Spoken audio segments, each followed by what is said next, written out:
Kun mä kerroin sulle tosta, että kun mulla on niin hirveästi niitä tavaroita siellä kotona, että kato, että mitä jos mä laittaisin osan niistä pois. Ja niin. Näkee mitä tarvii. Niin justiin. Se on kyllä ihan viisasta. Tässä on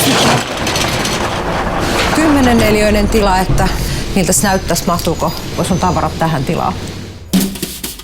Keksin itselleni nämä säännöt.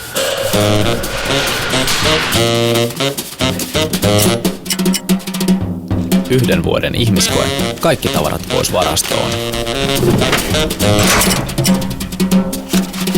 Ja 1 tavara päivässä takaisin.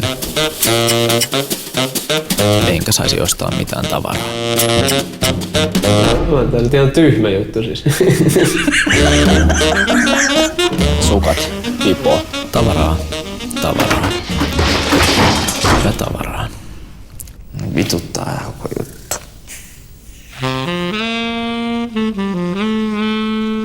Ei se tavara ole mikään onnellisuuden mitta. Onko sulla kumminkin jääkaappia? Ei.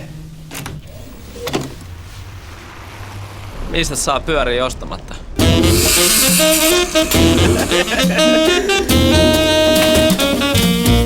Täytyy ajatella, että mitä tarvii. Niin kun, ei se kohtuus löydy kyllä varmaan muuten. Onko sulla tyttöystävää? Ei. Se sieltä vielä puuttuu.